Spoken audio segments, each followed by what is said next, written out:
ভূমিকা। সোমেন চন্দের লেখা অসাধারণ ছোট গল্প ইঁদুর পড়ার পরেই নিম্ন মধ্যবিত্তদের নিয়ে গল্প লেখার একটা সুতীব্র ইচ্ছা হয়। নন্দিত নরকে, শঙ্খনীল কারাগার ও মন সুবিজন নামে তিনটি আলাদা গল্প প্রায় সঙ্গে সঙ্গে লিখে ফেলি। নিজের উপর বিশ্বাসের অভাবের জন্যেই লেখাগুলি দীর্ঘদিন আড়ালে পড়ে থাকে। যাই হোক, জনাব আহমদ সফা ও বন্ধু রফিক কায়সারের আগ্রহে নন্দিত নরকে প্রকাশিত হয় মাস 6 আগে। এবারে প্রকাশিত হল শঙ্খনীল কারাগার। নন্দিত নরকের সঙ্গে এই গল্পের কোনো মিল নেই। দুটি গল্পই উত্তম পুরুষে বলা এবং নিম্ন মধ্যবিত্তদের গল্প, এই মিলটুকু ছাড়া। নামধাম দুটি বইতেই প্রায় একই রেখেছি। প্রথমত, নতুন নাম খুঁজে পাইনি বলে। দ্বিতীয়ত, এই নামগুলির প্রতি আমি ভয়ানক দুর্বল বলে। কার্যকারণ ছাড়াই যেমন কারো কারো কিছু কিছু দুর্বলতা থাকে, এও সেরকম। আন্তরিক চেষ্টা থাকা সত্ত্বেও কিছু কিছু ছাপার ভুল রয়ে গেছে। ভুলগুলি অন্যমনস্ক পাঠকের চোখ এড়িয়ে যাবে, এটুকুই যা ক্ষীণ আশা। হুমায়ুন আহমেদ, বৈশাখ ১৩৮০। গল্পতরু চ্যানেলে আপনাদের সাথে আছি আমি রাজ। পড়ছি হুমায়ুন আহমেদের উপন্যাস শঙ্খনীল কারাগার। উপন্যাসটিকে আমরা ৩টি পর্বে ভাগ করেছি। পড়ছি এর প্রথম পর্ব। বাস থেকে নেমে হকচকিয়ে গেলাম। বৃষ্টিতে ভেসে গেছে সব।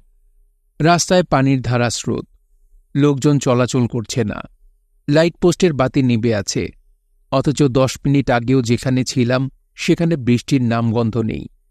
শুকনো খটখট করছে চারদিক। কেমন অবাক লাগছে ভাবতে, বৃষ্টি এসেছে, ঝুপঝুপ করে একটা ছোট্ট জায়গা ভিজিয়ে চলে গেছে।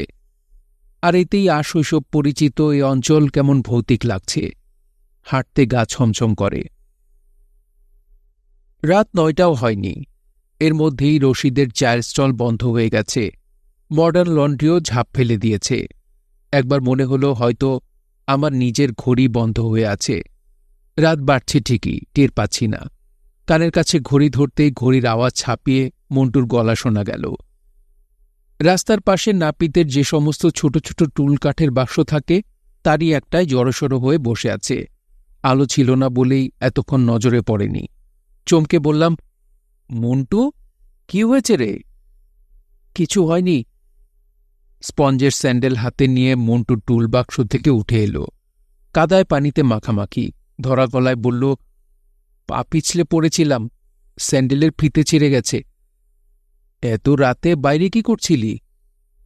তোমার জন্য বসেছিলাম। এত দেরি করেছ কেন? বাসায় কিছু হয়েছে মন্টু? না, কিছু হয়নি। মা আমাকে বাড়ি থেকে বের করে দিয়েছে, বলেছে ভিক্ষে করে খেতে। মন্টু শার্টের লম্বা হাতায় চোখ মুছতে লাগল। টুনুদের বাসায় ছিলাম। টুনুর মাস্টার এসেছে, সেজন্যে এখানে বসে আছি। কেউ নিতে আসেনি? রাব্বে আপা এসে 4 আনা পয়সা দিয়ে গিয়েছে, বলেছে তুমি আসলে তোমাকে নিয়ে বাসায় যেতে। মন্টু আমার হাত ধরল। 10 বছরের একটা বাচ্চা ছেলে সন্ধ্যা থেকে বসে আছে বাইরে। এর ভেতর ঝড় বৃষ্টি হয়েছে। বাতিটাতি নিবে, লোকজন ঘুমিয়েও পড়েছে। সমস্ত ব্যাপারটার ভেতরেই বেশ খানিকটা নির্মমতা আছে। অথচ মাকে নিয়ে কিছুই বলা যাবে না। বাবা রাত 10টার দিকে ঘরে ফিরে যখন সব শুনবেন, তখন তিনি আরও চুপচাপ হয়ে যাবেন, মুখ কালো করে ঘুরে বেড়াবেন এবং একদিন ক্ষতিপূরণ হিসেবে চুপি চুপি হয়তো একটি সিনেমাও দেখিয়ে আনবেন। দাদা, রুনুকেও মা তালা বন্ধ করে রেখেছে। ট্রাঙ্ক আছে যে ঘরটায়, সেখানে। রুনু কি করেছে? আয়না ভেঙেছে। আর তুই কি করেছিলি? আমি কিছু করিনি। ঝুনু বারান্দায় মোড়া পেতে চুপচাপ বসেছিল। আমাদের দেখে ধর্মড় করে উঠে দাঁড়াল। দাদা, এত দেরি করলে কেন? চা খারাপ লাগছে? কি হয়েছে ঝুনু? কত কি হয়েছে তুমি রাব্বে আপাকে জিজ্ঞেস করো। গলার শব্দ শুনে রাব্বেয়া বেরিয়ে এলো। চোখে ভয়ের ভাবভঙ্গি প্রকট হয়ে উঠেছে। চাপা গলায় বলল, মার ব্যথা শুরু হয়েছে রে কোকা। বাবা তো এখনো আসলো না। কি করি বলতো? কখন থেকে? আধ ঘন্টাও হয়নি। মার কাছ থেকে চাবি এনে দরজা খুলে দেব রুনুর, সেই জন্যে গিয়েছি। দেখি এই অবস্থা। ভেতরের ঘরে পা দিতেই রুনু ডাকল, ও দাদা, শুনে যাও। মার কি হয়েছে দাদা? কিছু হয়নি। কাঁদছে কেন? মার ছেলে হবে। দাদা, তালাটা খুলে দাও, আমার ভয় লাগছে। একটু দাঁড়া, রাবেয়া চাবি নিয়ে আসছে। এখান থেকে মায়ের অস্পষ্ট কান্না শোনা যাচ্ছে। কিছু কিছু কান্না আছে যা শুনলেই কষ্টটা সম্বন্ধে শুধু যে একটা ধারণাই হয় তাই না, ঠিক সেই পরিমাণ কষ্ট নিজেরও হতে থাকে। আমার সেই ধরনের কষ্ট হতে থাকল। রাবেয়া এসে রুনুর ঘরের তালা খুলে দিল। রাবেয়া বেচারি ভীষণ ভয় পেয়েছে। তুই এত দেরি করলি খোকা, এখন কি করি বল? ওভারশিয়ার কাকুর বউকে খবর দিয়েছি, তিনি ছেলেকে ঘুম পাড়িয়ে আসছেন। তুই সবাইকে নিয়ে খেতে আয়, শুধু ডাল ভাত। যা কাণ্ড সারাদিন ধরে, রাতব কখন? মার মেজাজ এত খারাপ আগে হয়নি। হড়বড় করে কথা শেষ করেই রাবেয়া রান্নাঘরে চলে গেল। কলঘরে যেতে হয় মার ঘরের সামনের বারান্দা দিয়ে। চুপি চুপি পা ফেলে যাচ্ছি। মা তীক্ষ্ণ গলায় ডাকলেন, খোকা। কি বা? তোর বাবা এসেছে? না। আয় ভেতরে, বাইরে দাঁড়িয়ে আছিস কেন? ব্যথাটা বোধহয় কমেছে, সহজভাবে নিঃশ্বাস নিচ্ছেন। মার মুখে বিন্দু বিন্দু ঘাম আর ফ্যাকাশে ঠোঁট ছাড়া অসুস্থতার আর কোনো লক্ষণ নেই। খোকা, মন্টু এসেছে? এসেছে। আর রুনুর ঘর খুলে দিয়েছে রাবেয়া? দিয়েছে। যা ওদের নিয়ে আয়। রুনু, ঝুনু আর মন্টু জড়সড় হয়ে দাঁড়াল সামনে। কিছুক্ষণ চুপ থেকেই মা বললেন, কাঁদছ কেন রুনু? কাঁদছি না তো। বেশ, চোখ মুছে ফেলো। ভাত খেয়েছ? না। যাও, ভাত খেয়ে ঘুমাও গিয়ে। মন্টু বলল, মা, আমি বাবার জন্য রাস্তায় দাঁড়িয়ে থাকব? না না, ঘুমাও গিয়ে। রুনুমা, কাঁদছ কেন তুমি? কাঁদছি না তো। আমার কিছু হয়নি, সবাই যাও, ঘুমিয়ে পড়ো। যাও যাও। ঘর থেকে বেরিয়েই কেমন যেন খারাপ লাগতে লাগল আমার। আমাদের এই গরিব ঘর, বাবার অল্প মাইনের চাকরি, এর ভেতর মা যেন সম্পূর্ণ বেমানান। বাবার সঙ্গে তার যখন বিয়ে হয়, তিনি তখন ইতিহাসে এমএ পরীক্ষা দেবেন, আর বাবা তাদের বাড়িরই আশ্রিত। গ্রামের কলেজ থেকে বিএ পাশ করে চাকরি খুঁজতে এসেছেন শহরে। তাদের কি যেন আত্মীয় হন। বিয়ের পর এই বাড়িতে এসে ওঠেন দুজন। মার পরীক্ষা দেওয়া হয়নি। কিছুদিন কোনো এক স্কুলে মাস্টারি করেছেন, সেটিও ছেড়ে দিয়ে ব্যাংকে কি একটা চাকরিও নেন। সে চাকরি ছেড়ে দেন আমার জন্মের পরপর। তারপর একে একে রুনু হল, ঝুনু হল, মন্টু হল। মা গুটিয়ে গেলেন নিজের মধ্যে। সব ছেড়ে ছুড়ে দিয়ে মা আমাদের গরিব ঘরে এসেছেন বলেই তার সামান্য রূপের কিছু কিছু আমরা পেয়েছি। তার আশৈশব লালিত রুচির কিছুটা ক্ষুদ্র ভগ্নাংশ হলেও সঞ্চারিত হয়েছে আমাদের মধ্যে। শুধু যার জন্যে তৃষিত হয়ে আছি সেই ভালোবাসা পায়নি কেউ। রাবেয়ার প্রতি একটি গাঢ় মমতা ছাড়া আমাদের কারো প্রতি তার কোনো আকর্ষণ নেই। মার অনাদর খুব অল্প বয়সেই টের পাওয়া যায়। যেমন আমি পেয়েছিলাম, রুনু ঝুনু নিশ্চয়ই পেয়েছে। অথচ আমরা সবাই মিলে মাকে কি ভালোই না বাসি। উকিল সাহেবের বাসায় টেলিফোন আছে, সেখান থেকে ছোট খালার বাসায় টেলিফোন করলাম। ছোট খালা বাসায় ছিলেন না। ফোন ধরল কিটকি। কি হয়েছে বললেন খোকা ভাই? মা শরীর ভালো নেই। কি হয়েছে খালার? কি হয়েছে বলতে গিয়ে লজ্জায় মাথা কাটা যাচ্ছিল। এদিকে উকিল সাহেব আবার কান খাড়া করে শুনছেন কি বলছি। কোনো রকমে বললাম, মার ছেলে হবে কিটকি। আপনাদের তো ভারী মজা, কতগুলি ভাই বোন, আমি একদম একা। কিটকি, খালাকে সকাল হলেই বাসায় একবার আসতে বলবে। হ্যাঁ বলবো, আমিও আসব। মার বাড়ির লোকজনের ভেতর এই একটিমাত্র পরিবারের সঙ্গে আমাদের কিছুটা যোগাযোগ আছে।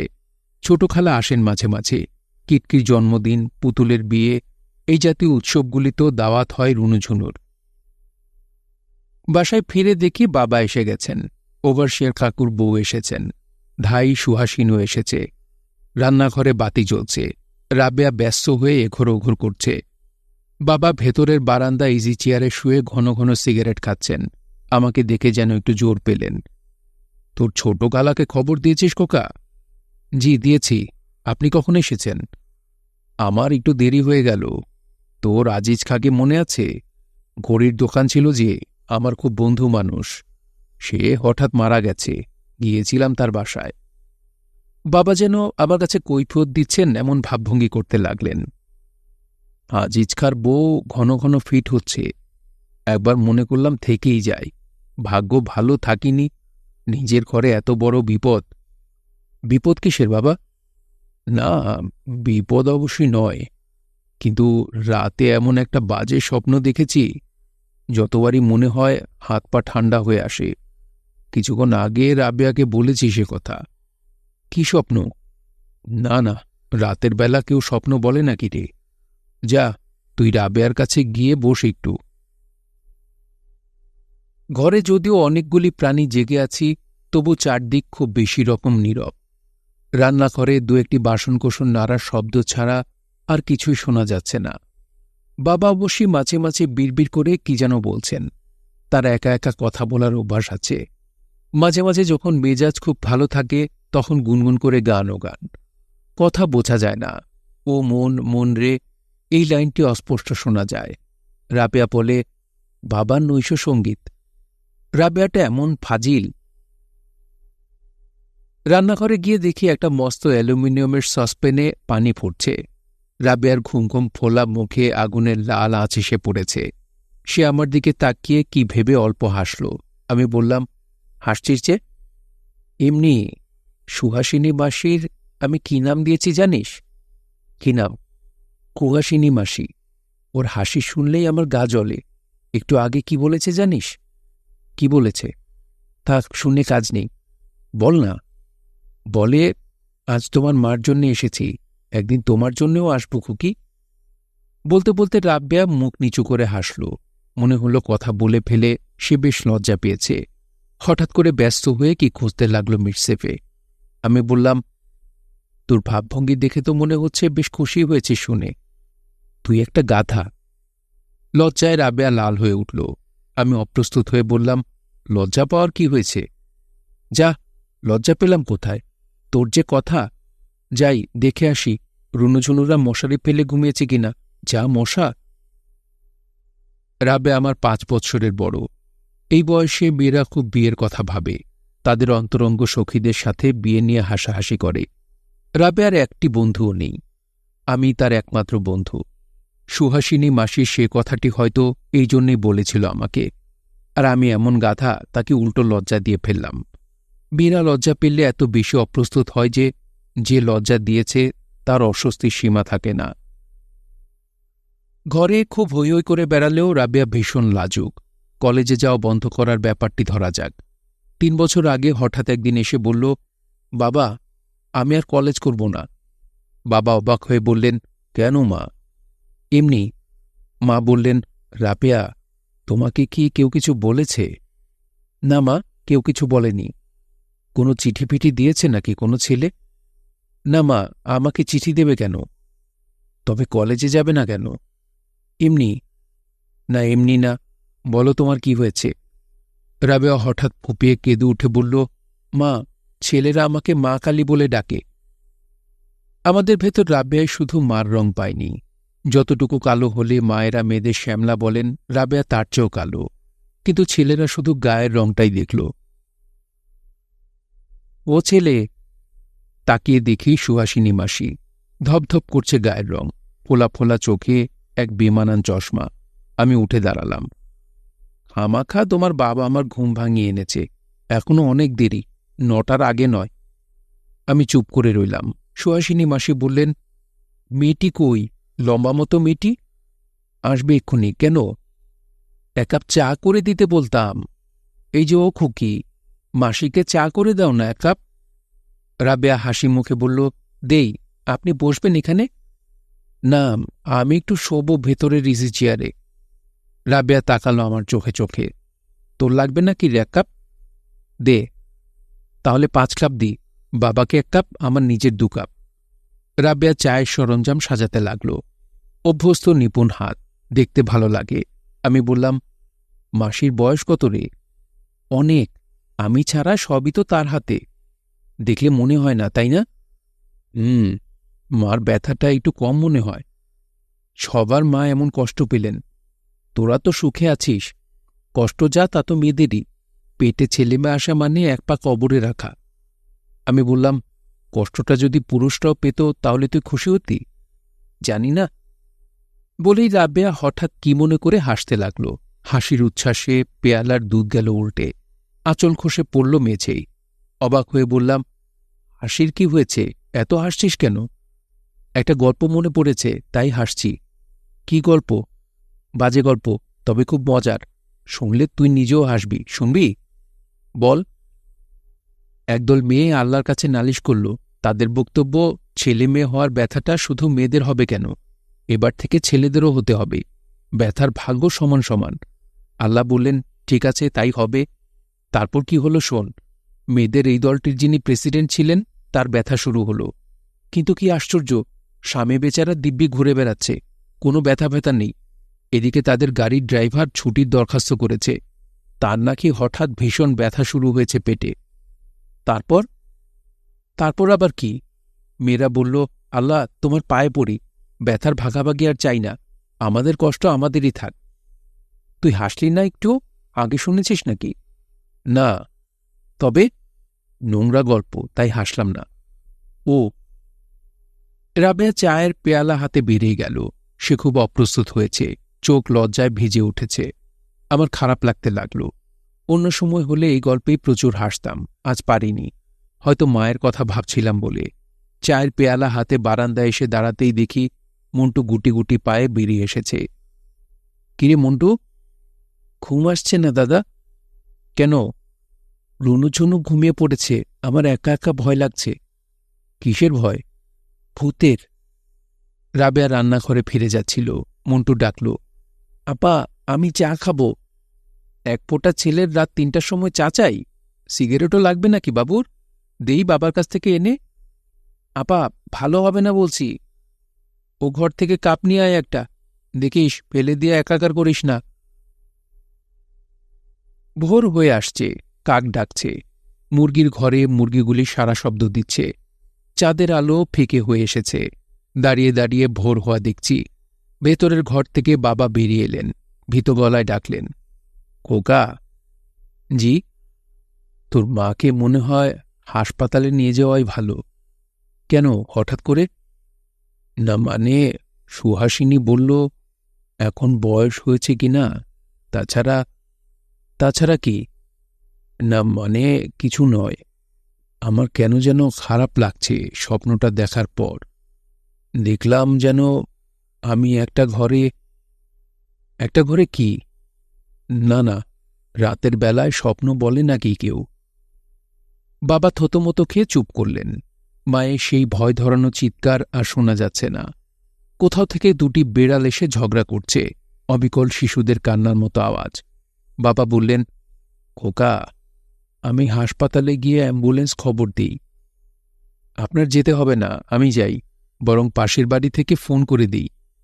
না না, ফোন করলে কাজ হবে না, আসতে দেরি করবে, বাসা চিনবে না, অনেক ঝামেলা, তুই থাক। বাবা চাদর গায়ে দিয়ে বেরিয়ে গেলেন। এত রাতে রিক্সা টিক্সা কিছু পাওয়া যাবে না, হেঁটে হেঁটে যেতে হবে। আমি ইজি চেয়ারে চুপচাপ বসে রইলাম। যে শিশুটি জন্মাবে, সে এত আয়োজন, এত প্রতীক্ষা ও যন্ত্রণার কিছুই জানছে না। এই জাতীয় চিন্তা হতে লাগল। অন্ধকার মাতৃগর্ভের কোনো স্মৃতি কারো মনে থাকে না। যদি থাকত তবে কেমন হতো সে স্মৃতি কে জানে। জন্মের সমস্ত ব্যাপারটাই বড় নোংরা। রাবেয়া এসে দাঁড়ালো আমার কাছে, নিচু গলায় বলল, খোকা, বাবা কি হাসপাতালে গেছেন? হ্যাঁ। বাবা খুব ভয় পেয়েছেন না রে? পেয়েছেন। আমারও ভয় লাগছে খোকা। ভয় কিসের? আমি কিছুতেই বিয়ে করব না, দেখিস তুই। মাগো, কি কষ্ট। মায়ের কাছে গিয়েছিলি রাবেয়া? হ্যাঁ। মা কি করছে? চিৎকার করছেন না, চিৎকার করার শক্তি নেই, খুব কষ্ট পাচ্ছেন। কি বাজে ব্যাপার। মাসি কি করছে? ঘুমাচ্ছে, বাজনার মতো নাক ডাকছে। মেয়ে মানুষের নাক ডাকা কি বিশ্রী, বাঁশে সরু আওয়াজের মতো তালে তালে বাজছে, ঘেন্না লাগে। মসজিদ থেকে ফজরের আজান হল, ভোর হয়ে আসছে। অ্যাম্বুলেন্স এলো 6টার দিকে। ড্রাইভারটা মুস্কো জোয়ান, সঙ্গের হেল্পার দুটিরও গুন্ডার মতো চেহারা। হৈ হৈ করে স্ট্রেচার বের করল তারা। সাত সকালেই অনেক লোকজন জড়ো হয়ে গেল। পাড়ার মেয়েদের প্রায় সবাই এসেছে। উকিল সাহেবের বউ আমাকে ইশারায় ডাকলেন, খোকা, তোমার মার অবস্থা নাকি খুব খারাপ। হেড ক্লার্কের বউ বললেন, না তেমন কিছু নয়, দেখে আসুন না গিয়ে। এই যাচ্ছি বলে তিনি অ্যাম্বুলেন্সের ভেতরটা দেখতে চেষ্টা করতে লাগলেন।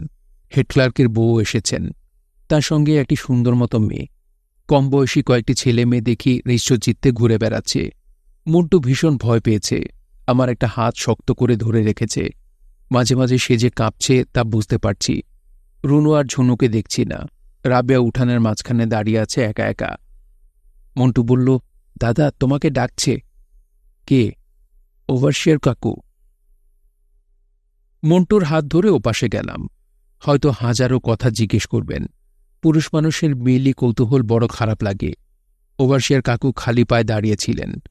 আমাকে দেখে বললেন, খোকা তোমাকে একটু ডাকছিলাম। কি জন্যে চাচা? না মানে তেমন কিছু নয়। ঘুম থেকে উঠেই অ্যাম্বুলেন্স দেখে ধরো তো খোকা, মাসে শেষ, কত রকম দরকার হয়। লজ্জা করো না সোনা, রাখো।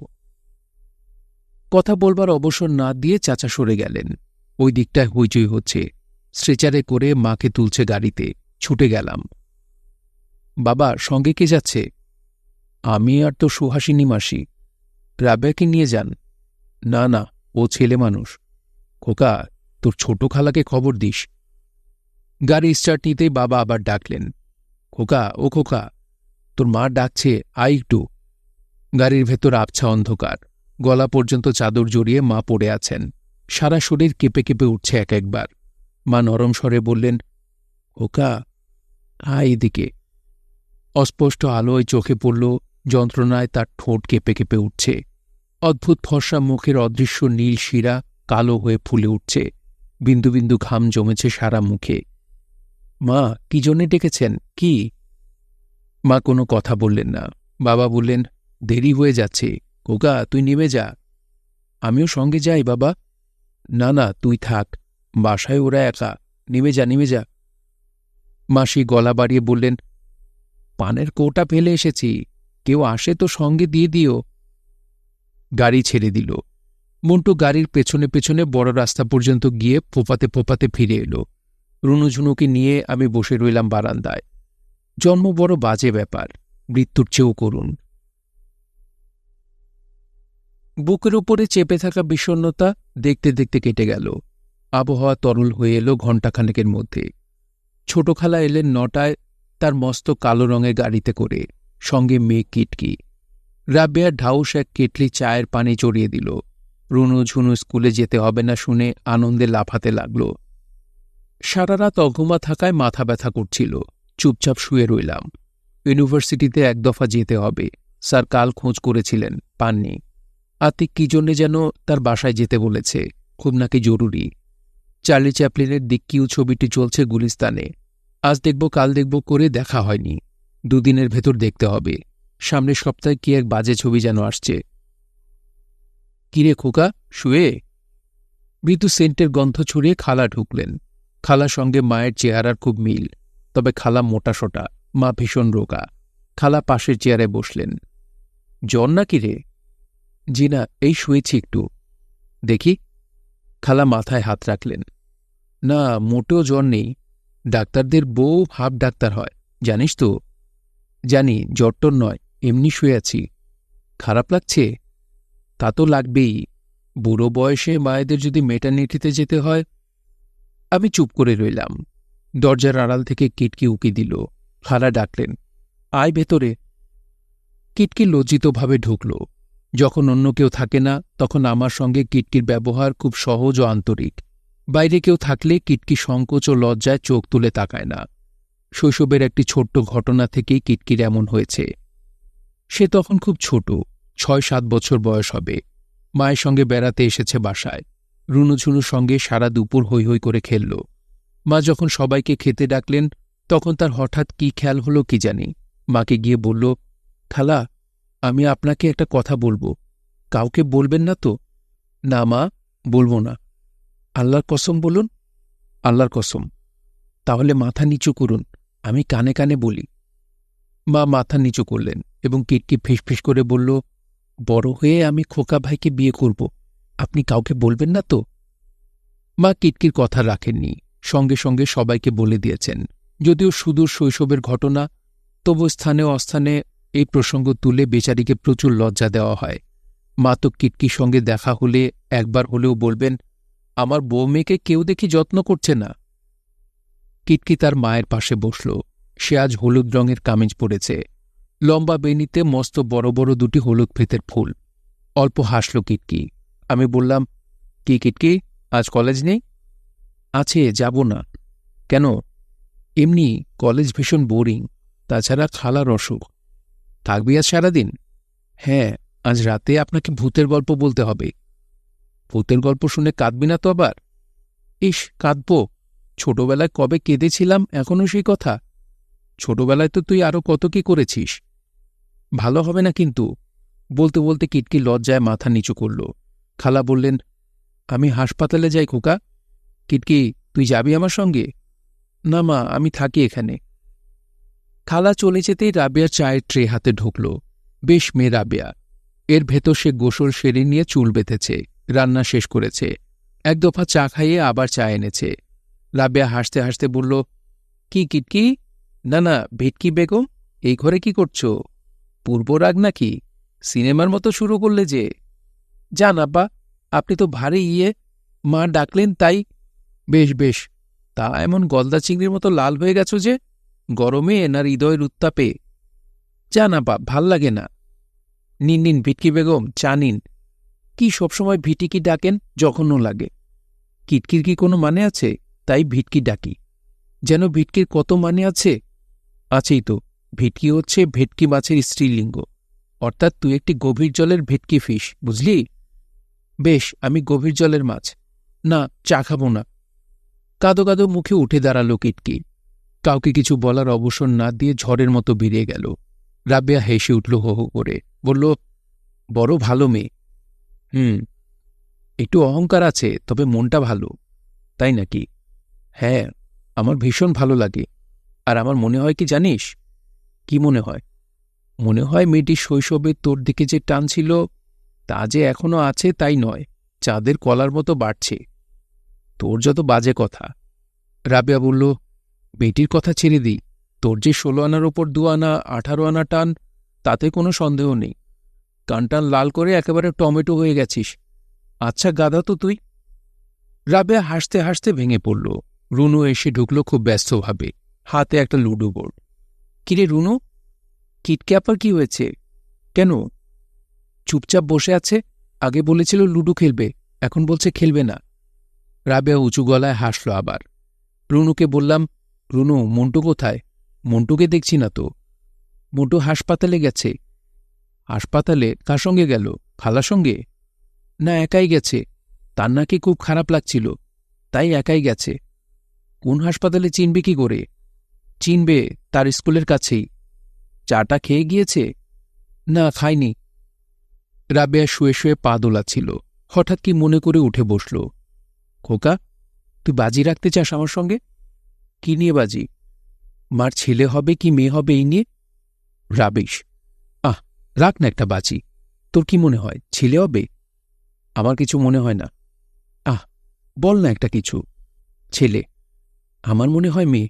যদি ছেলে হয় তবে আমি তোকে একটা সিনেমা দেখার পয়সা দেব। আর মেয়ে হলে তুই কি দিবি আমাকে? কি বাজে বকিস, ভাল লাগে না। আহা, বল না কি দিবি, প্লিজ বল। ক্লাস শেষ হল 1টায়। আতিক ছাড়ল না, টেনে নিয়ে গেল তার বাসায়। একটি মেয়ে নাকি প্রেমপত্র লিখেছে তার কাছে। সত্যি মেয়েটিই লিখেছে না কোনো ছেলে ফাজলামি করেছে, তাই ভেবে পাচ্ছে না। তার আসল সন্দেহটা আমাকে নিয়ে। আমি কাউকে দিয়ে লেখাইনি তো। যতবার বলছি আজ ছেড়ে দাও, আরেকদিন কথা হবে, আমার একটু কাজ আছে, ততই সে চেপে ধরে। উঠতে গেলেই বলে, কি এমন কাজ বল। কি যে কাজ তার বলতে পারি না লজ্জায়। অস্বস্তিতে ছটফট করি। বাসায় ফিরতে ফিরতে বিকেল। আমাকে দেখেই ওভারশিয়ার কাকু দৌড়ে এলেন। খোকা, তোমার মার অবস্থা বেশি ভালো নয়, সবাই হাসপাতালে গেছে। তুমি কোথায় ছিলে? যাও, তাড়াতাড়ি চলে যাও। রিক্সা ভাড়া আছে? আমার পা কাঁপতে লাগল। আচ্ছনের মতো রিকশায় উঠলাম। সমস্ত শরীর টলমল করছে। কালো মতো একটি মেয়ে কাঁদছে। কি হয়েছে তার কে জানে। রাবেয়া বাবার হাত ধরে রেখেছে। রুনু ঝুনুকে দেখছি না। বাচ্চা বোনটা কাঁদছে ট্যাটে করে। খালা কোলে করে আছেন তাকে। খালা বললেন, দেখ খোকা, কি সুন্দর ফুলের মতো বোন হয়েছে। হ্যাঁ, সুন্দর ফুলের মতো বোন হয়েছে একটি। আর আমাদের আশ্চর্য ফর্সা ভীষণ রোগা মা হাইফোর্সেপ ডেলিভারিতে অপারেশন টেবিলে চুপচাপ মারা গেছেন। 23 বছর আগে মা এসেছিলেন আমাদের ঘরে। 23 বছরে একটি বারের জন্য নিজের বাবার প্রকাণ্ড বাড়িতে যাননি। কতই বা দূর, বাসে 4 আনার বেশি লাগে না। এত কাছাকাছি থেকেও যেন তিনি ধরাছোঁয়ার বাইরে থেকে 23 বছর কাটিয়ে দিলেন। হাসপাতালে মার চারপাশে তার পরিচিত আত্মীয় স্বজনেরা ভিড় করলেন। নানাজানকে প্রথম দেখলাম আমরা। সোনালি ফ্রেমের হালকা চশমা, ধপধপে গায়ের রং। শাহজাহান নাটকে বাদশাহ শাহজাহানের চেহারা যেমন থাকে ঠিক সেরকম চেহারা। নানাজান বাবাকে বললেন, মেয়েকে আমি আমার বাড়ি নিয়ে যাই, তোমার আপত্তি আছে? বাবা চুপ করে রইলেন। নানাজান কথা বলছিলেন এমন সুরে যেন তার বাড়ির কোনো কর্মচারীর সঙ্গে বৈষয়িক কথা বলছেন। তিনি আবার বললেন, সেখানে আমার মার কবর আছে, তার পাশেই সেও থাকবে। 23 বছর পর মা আবার তার নিজের ঘরে ফিরে গেলেন।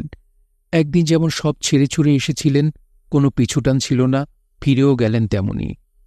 সুর কাটল না কোথাও। ঘর সংসার চলতে লাগলো আগের মতোই। বয়স বাড়তে লাগলো আমাদের। রুনু, ঝুনু আর মন্টু ব্যস্ত থাকতে লাগল তাদের পুতুলের মতো ছোট্ট বোনটিকে নিয়ে, যার একটি মাত্র দাঁত উঠেছে। মুখের নাগালের কাছে যাই পাচ্ছে তাই কামড়ে বেড়াচ্ছে সেই দাঁতে। সে সময়ে অসময়ে থ থ থ থ বলে আপন মনে গান গায়। আর রাবেয়া অপূর্ব মমতা আর ভালোবাসায় ডুবিয়ে রেখেছে আমাদের।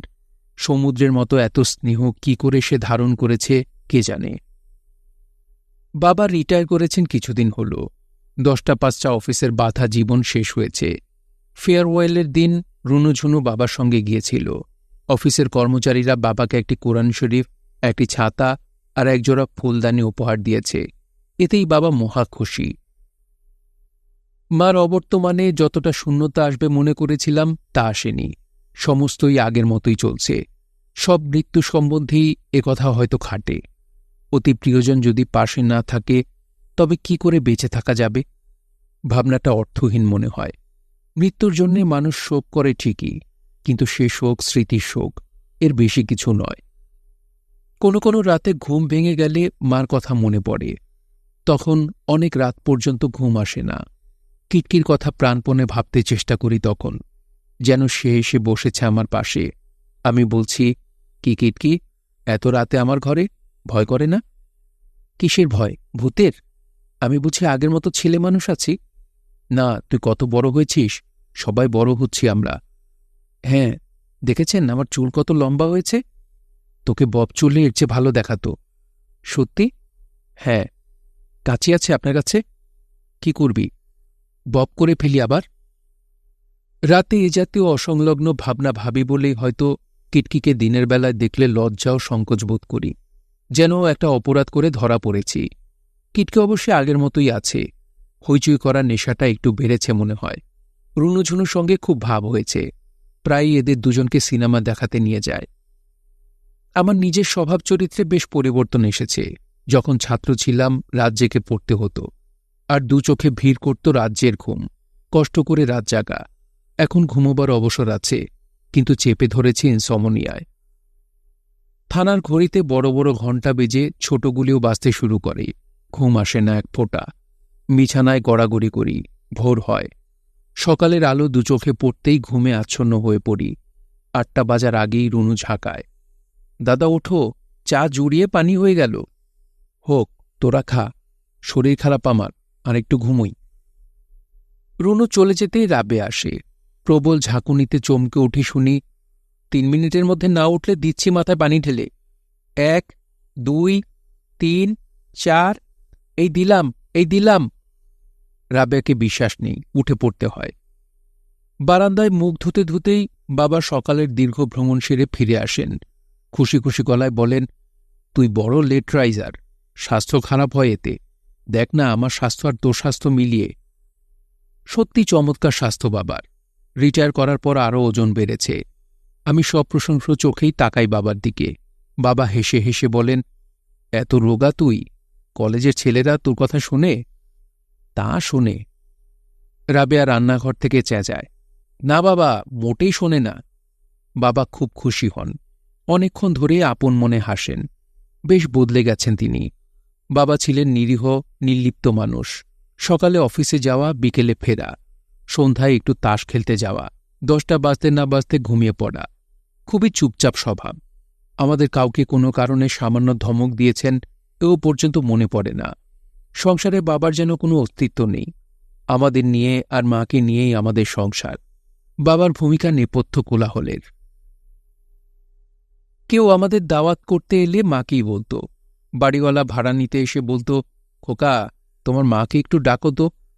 অথচ বাবা হয়তো বাইরে মোড়ায় বসে মন্টুকে অঙ্ক দেখিয়ে দিচ্ছেন। এখন বাবা ভীষণ বদলেছেন। সবার সঙ্গে প্রচুর উৎসাহ নিয়ে আলাপ চালান। সেদিন ওভারসিয়ার কাকুর সঙ্গে মাছ ধরতে গিয়ে সারাদিন কাটিয়ে এসেছেন। খবরের কাগজ রাখেন 2টি। প্রতিটি খবর খুঁটিয়ে খুঁটিয়ে পড়েন। রাজনীতি নিয়েও আলোচনা চলে। খোকা, তোর কি ধারণা আওয়ামী লীগ পপুলারিটি হারাবে? আমার? না, আমার কোনো ধারণা নেই। ভালো করে পেপার পড়া চাই। না পড়লে কি কিছু বোঝা যায়? রাজনীতি বুঝতে হলে চোখ কান খোলা রাখা চাই, বুঝলি? কি বিশ্বাস হলো না? না হবে না কেন? বিশ্বাস যদি না হয় কাগজ কলম নিয়ে আয়। 3 বছর পর পার্টির কি অবস্থা হবে লিখে দিই, সিল করে রেখে দে। 3 বছর পর অক্ষরের সাথে অক্ষর মিলিয়ে দেখবি। বাবার রূপান্তর খুব আকস্মিক, আর আকস্মিক বলেই বড় চোখে পড়ে। প্রচুর মিথ্যে কথাও বলেন বানিয়ে বানিয়ে। সেদিন যেমন শুনলাম, ওভারসিয়ার কাকুর ছেলের বউয়ের সঙ্গে গল্প করছেন পাশের ঘরে। এ ঘর থেকে সমস্ত শোনা যাচ্ছে। কাউকে যেন বলো না মা, গতকাল রাতে একটা অদ্ভুত ব্যাপার হয়েছে। কি ব্যাপার চাচাজান? অনেক রাত তখন। আমি বারান্দায় ইজি চেয়ারে শুয়ে আছি। হঠাৎ ফুলের গন্ধ পেলাম, বকুল ফুলের গন্ধ। অবাক হয়ে চোখ তুলে তাকিয়ে আমার নিঃশ্বাস বন্ধ হয়ে যাওয়ার জোগাড়। দেখি কি, খোকার মা হালকা হলুদ রঙের একটা শাড়ি পরে দাঁড়িয়ে আছে আম গাছটার নিচে। বলেন কি চাচা? হ্যাঁ রে মা, মিনিট 3 দেখলাম। রাত কত তখন? 12টার মতো হবে। গল্পটি যে সম্পূর্ণই মিথ্যা এতে কোনো সন্দেহ নেই। গতরাতে আমার এক ফোঁটা ঘুম হয়নি। সারা রাতে আমি বারান্দার ইজি চেয়ারে বসে কাটিয়েছি। অথচ যে বাবা কোনোদিন অপ্রয়োজনের সত্য কথাটিও বলেননি, তিনি কেন এমন অনর্গল মিথ্যা কথা বলে চলেন ভেবে পাই না। রাবেয়া একদিন বলেছিল, মা মারা যাওয়ার পর বাবা খুব ফ্রি হয়েছেন। তার মানে? মানে আর কি, মনে হয় বাবা মার সঙ্গে ঠিক মানিয়ে নিতে পারেননি। তুই কি সবসময় বাজে বকিস? আহা, এমনি বললাম। কে বলেছে বিশ্বাস করতে? বিশ্বাস না করলে অবশ্যই চলে, কিন্তু বিশ্বাস না করাই বা যায় কি করে? মার মতো মেয়ে 23 বছর কি করে মুখ বুজে এখানে কাটিয়ে দিয়েছেন ভেবে পাই না। বাবা মার সঙ্গে হাস্যকর আচরণ করতেন, যেন মনিবের মেয়ের সঙ্গে দিয়ে দেওয়া প্রিয় খানসামা একজন। ভালোবাসার বিয়ে হলে এরকম হয় না। সেখানে অসামঞ্জস্য হয়, অশান্তি আসে, কিন্তু মূল সুরটি কখনো কেটে যায় না। অথচ যতদূর জানি ভালোবেসেই বিয়ে হয়েছিল তাদের। কিছুটা খালা বলেছেন, কিছু বলেছেন বাবা। রাবেও বলেছে কিছু কিছু। সে হয়তো শুনেছে মার কাছ থেকেই। সব মিলিয়ে এ ধরনের চিত্র কল্পনা করা যায়। শিরিন সুলতানা নামের 19 বছরের একটি মেয়ে সূর্য ওঠার আগে ছাদে বসে হারমোনিয়ামে গলা সাধ্য, ঘড়ির কাঁটার মতো নিয়মে। 7টার দিকে গানের মাস্টার শৈলেন পোদ্দার আসতেন গান শেখাতে। তিনি আধ ঘণ্টা থাকতেন। এই সমস্ত সময়টা আজহার হোসেন নামের একটা গরিব আশ্রিত ছেলে কান পেতে অপেক্ষা করত ছাদের চিলেকোঠার ঘরটায়। সেখানেই সে থাকত। একদিন মেয়েটি কি একটি গান গাইল যেন, খুব ভালো লাগল ছেলেটির। বেরিয়ে এসে কুণ্ঠিতভাবে বলল, আরেকবার গান না, মাত্র একবার। শিরিন সুলতানা গান তো গানইনি, ছাদের গান বন্ধ করে দিয়েছিলেন তারপর থেকে। লজ্জিত ছেলেটি অপরাধী মুখে আরও 2 বছর কাটিয়ে দিল চিলেকোঠার ঘরটায়। এই 2 বছরে শিরিন সুলতানার সঙ্গে তার একটি কথাও হয়নি। শুধু দেখা গেল দুজনে বিয়ে করে 150 টাকা ভাড়ার একটা ঘুপচি ঘরে এসে উঠেছেন। কি করে এটা সম্ভব হলো তা আমার কাছে একটি রহস্য। রাবেয়ার কাছে জানতে চাইলে সে বলত, আমি জানি কিন্তু বলবো না। কেন? এমনি। কি করবি শুনে? জানতে ইচ্ছে হয় না? বলবো তোকে একদিন, সময় হোক। সেই সময়ও হয়নি, জানাও যায়নি কিছু, অথচ খুব জানতে ইচ্ছে করে। ফার্স্ট ইয়ারের ছেলেদের সঙ্গে দুপুর 12টার একটি ক্লাস ছিল। 1টার দিকে শেষ হল। দুপুরে রিকশা পাওয়ার আশা কম। সব রিকশাওয়ালা একসঙ্গে খেতে যায় কিনা কে জানে। অল্প হাঁটতে ঘামে শার্ট ভেজে ওঠার জোগাড়। ভীষণ রোদ। রাস্তায় পিচ গলে স্যান্ডেলের সঙ্গে আঠার মতো এঁটে যাচ্ছিল। ছায়ায় দাঁড়িয়ে রিকশার জন্য অপেক্ষা করব কিনা যখন ভাবছি, তখনই মেয়েলি গলা শোনা গেল, খোকা ভাই, ও খোকা ভাই। তাকিয়ে দেখি কিটকি সিনেমা হলের বারান্দায় দাঁড়িয়ে সবাইকে সচকিত করে বেশ জোরে সোরেই ডাকছে। কানে পায়রার ডিমের মতো দুটো লাল পাথর, চুলগুলো লম্বা বেনি হয়ে পিঠে দুলছে। কামিজ সালোয়ার সবই কড়া হলুদে লাল নকশা কাটা। সুন্দর দেখাচ্ছিল, মুখটা লম্বাটে, পাতলা বিস্তৃত ঠোঁট। আমি বললাম, কিরে, তুই সিনেমা দেখবি নাকি? Yellow sky. একলা এসেছিস? না, আমার এক বন্ধু আসবে বলেছিল, এখনো আসলো না। 1:30 বেজে গেছে, এখনই শো শুরু হবে। টিকিট কেটে ফেলেছিস? হ্যাঁ। দে আমার কাছে, বিক্রি করে দিই একটা। তুই দেখ একা একা। আপনি দেখেন না আমার সঙ্গে, আপনার তো কোনো কাজ নেই, আসেন না। আরে পাগল নাকি? বাসায় গিয়ে গোসল করব, ভাত খাবো। আহা, একদিনই তো দেরি হলে মরে যাবেন না। একা একা ছবি দেখতে আমার খুব খারাপ লাগে। আসেন না দেখি, খুব ভালো ছবি, প্লিজ বলুন হ্যাঁ। কিটকির কাণ্ড দেখে হেসে ফেলতে হলো। বললাম, চল দেখি। ছবি ভালো না হলে কিন্তু মাথা ভেঙে ফেলব। দুজন সিঁড়ি দিয়ে উঠছে দোতলায়।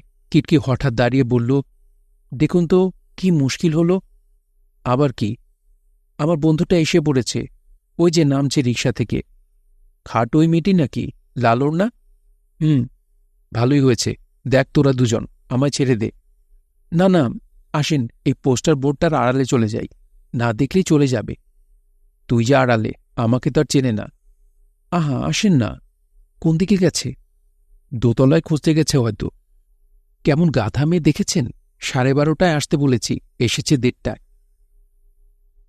ছবিটা সত্যিই ভালো। কিছুক্ষণের মধ্যেই জমে গেলাম। তবে ইটালিয়ান ছবি যেমন হয়, করুণ রসের ছড়াছড়ি।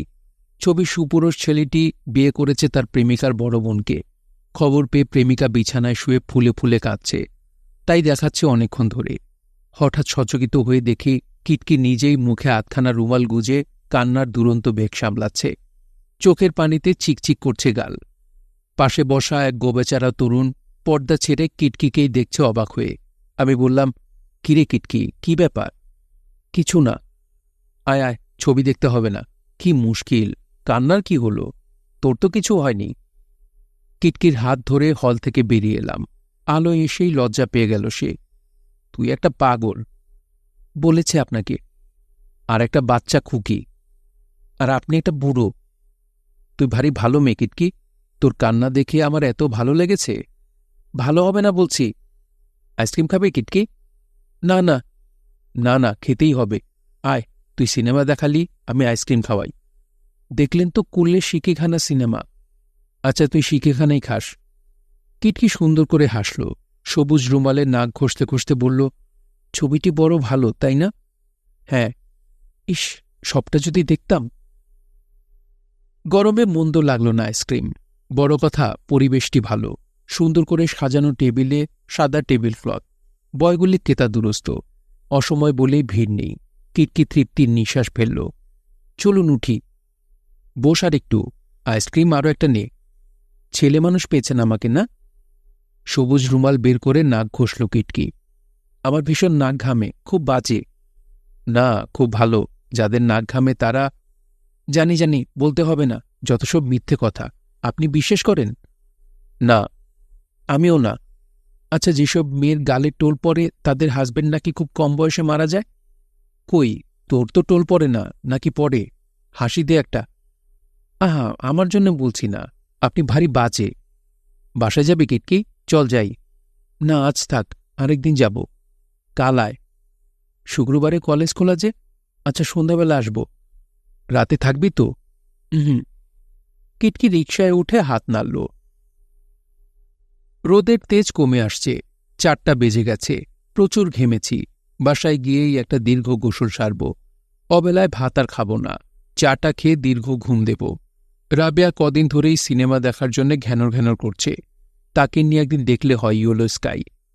বাসায় এসে দেখি গেটে তালা ঝুলছে, তালার সঙ্গে আটকানো ছোট্ট চিরকুট।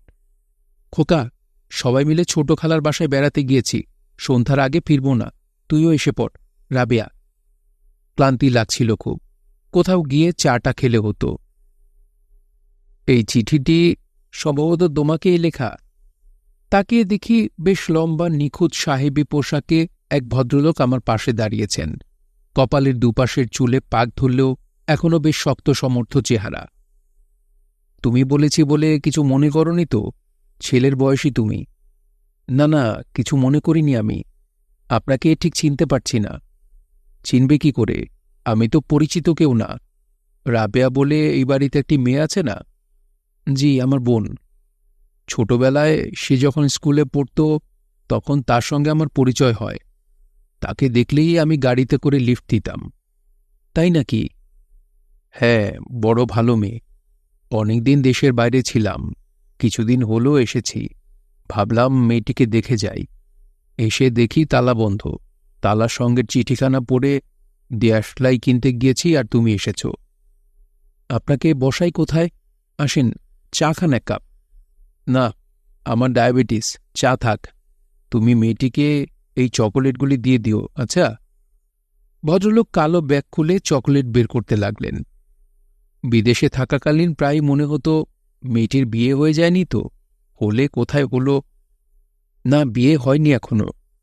আচ্ছা, তাহলে যাই, কেমন?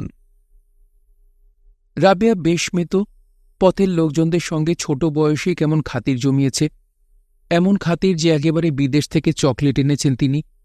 চকলেট খাওয়া মেয়েটি বড় হয়েছে জানলে আর চকলেট আনতেন না নিশ্চয়ই। রাবেয়ার এমন আরও কয়েকজন বন্ধু আছে। একজন ছিল আবুর মা। কি যে ভালোবাসত রাবেয়াকে। রোজ একবার খোঁজ নেওয়া চাই। রাবেয়ার যেবার অসুখ হল, টাইফয়েড, আবুর মা তার ঘর সংসার নিয়ে আমাদের বারান্দায় উঠে এলো। 15 দিনের মতো ছিল অসুখ। সেই কদিন বুড়ি এখানেই ছিল। মা ভারী বিরক্ত হয়েছিলেন। মেয়ের অমঙ্গল হবে ভেবে তাড়িয়েও দিতে পারেননি। হঠাৎ একদিন আবুর মা আসা বন্ধ করে দিল। হয়তো চলে গিয়েছিল অন্য কোথাও, কিংবা মারাটারা গিয়েছে গাড়ি চাপা পড়ে। রাবেয়াকে ঠাট্টা করে সবাই আবুর মা সখী ডাকত। বাবা ডাকতেন আবুর নানি। রাবেয়া রাখত না মোটেই। আবুর মার সঙ্গে রাবেয়া হেসে হেসে কথা কইছে, ছবির মতো ভাসে চোখে। ও বুড়ি, আজ কত পেয়েছ? 2 সের চাউল আর 4 আনা পয়সা। এই কাপড়টা দিছে পুরানা পল্টনের এক বেগম সাহেব। দেখি কি কাপড়? রাবেয়া গম্ভীর হয়ে কাপড় দেখত। ভালো কাপড়। ছাপটা বালা? হ্যাঁ হ্যাঁ, খুব ভালো ছাপ। রাবেয়াটা বেশ পাগলাটে, ছোট বয়স থেকেই। ও, ইনি আবিদ হোসেন। রাবেয়া হাসি মুখে বলল। চকলেটের প্যাকেট পেয়ে সে খুব খুশি হয়েছে। কোথায় দেখা হয়েছে তার সাথে? বাসায় এসেছিলেন, দাঁড়িয়ে দাঁড়িয়ে আলাপ হলো। ছোটবেলায় তোকে নাকি লিফট দিতেন গাড়ি দিয়ে। হ্যাঁ, স্কুলটা অনেক দূরে পড়ে গিয়েছিল। যাওয়ার সময় বাবার সঙ্গে যেতেন, আসবার সময় প্রায়ই ভদ্রলোকের সঙ্গে দেখা হতো। আমাদের দুজনের মধ্যে খুব খাতির হয়েছিল। দাঁড়া, সবটা বলি, চা বানিয়ে আনি আগে। ঘরে আলো জ্বলছিল না। বাইরে ভীষণ দুর্যোগ। অল্প একটু ঝড় বাদলা হলেই এখানকার কারেন্ট চলে যায়। ঘরে যে একটি মাত্র হারিকেন ছিল, সেটি জ্বালিয়ে লুডো খেলা হচ্ছে। বাবাও খেলছেন বেশ সারা শব্দ করেই। রুনুর গলা সবচেয়ে উঁচুতে। সে কি বাবা, তোমার 4 হয়েছে, 5 চাললে যে? 5ই তো উঠল। আমার বুঝি চোখ নাই? এবার থেকে তোমার দান আমি মেরে দেব। শুনছিলেন হুমায়ুন আহমেদের উপন্যাস শঙ্খনীল কারাগার। পড়ছিলাম এর প্রথম পর্ব। উপন্যাসটি শুনতে আপনাদের কাছে কেমন লাগছে তা অবশ্যই কমেন্ট করে আমাদেরকে জানাতে পারেন। ভালো লাগলে একটি লাইক করবেন, চাইলে শেয়ার করে অন্যকে শোনার সুযোগ করে দিতে পারেন। সবাই ভালো থাকবেন, সুস্থ থাকবেন এবং গল্পতরুর সঙ্গেই থাকবেন। ধন্যবাদ।